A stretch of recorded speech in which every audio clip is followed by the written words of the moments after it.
Hi, my name is Chef Joe Fusco. I'm a culinary arts teacher. I'm an executive chef by trade. Today I want to show you how to make an omelet the proper way. There's a couple things about omelets. One is you want to add a lot of air to the mixture. Two is you want to add water to the eggs. And three, you want to stir it in the pan to create folds, and that will build volume. So those three things, adding air, adding water, and stirring it in the pan, are going to make your omelet fluffy, and that's really good. So let me start by cracking 2 eggs into a bowl. Check for shells. If there's no shells, we're going to add a little bit of water.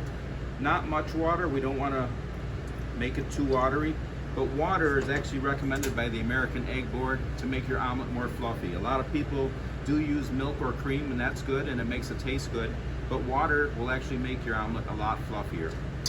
To stir this, I don't just stir in a circle because that doesn't really make air bubbles. I take my fork, and I like to use a salad fork, which has a better curve to it, and I will lift it in a circle motion like this. So I'm going to take it, and then very quickly I'm going to start to build speed, and I'm going to really whip air into these eggs.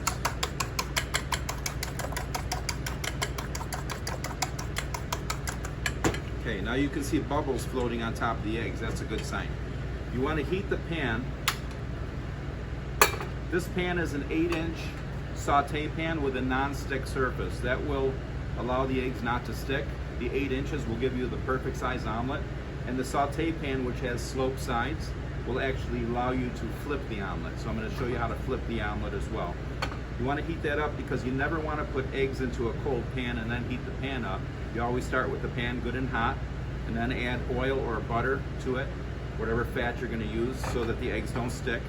And then we're going to put the eggs into there. So I'm going to start by adding a little bit of vegetable oil to the pan, and just get that hot. Meantime, I've got a plate ready to go to put my omelet on. I've got some shredded cheddar cheese because we're going to make this a cheese omelet, and that's everything that we need. I do recommend you use a silicone scraper rather than a rubber scraper for a couple reasons. One is it won't scrape the pan, it won't scratch the pan, and the other one is because of silicone, it's not going to melt.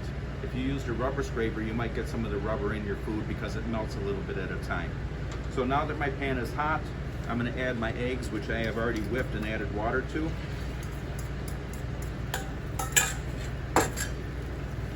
I'm going to start moving the eggs in the pan and create folds, which is also going to build volume.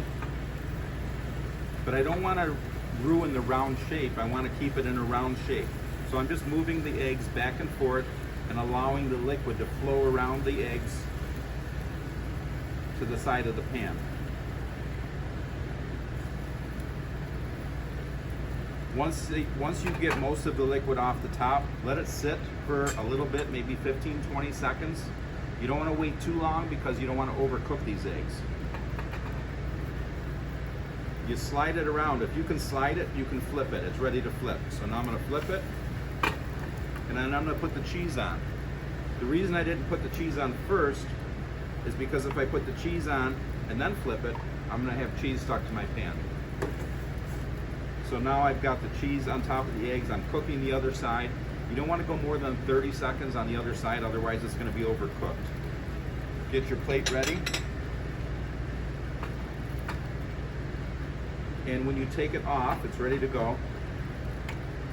You're going to shake it a little bit, put it on the plate, and when it's halfway off the pan, flip it back onto itself, and that'll fold it. And then if you want, you could put more cheese on top. This cheese was a little frozen when I took it out, so it's not quite soft yet, but the heat from the omelet will melt the cheese.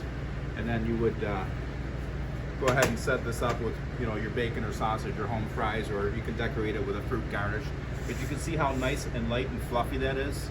And it's only made with 2 eggs. It actually looks like a 3-egg omelet, but it's a 2-egg omelet because of those 3 things. I fluffed it up, I added water, and I added air to the eggs. And it built the volume and allowed it to become a bigger, nicer looking omelet. So got a nice color to it as well. Thanks for watching.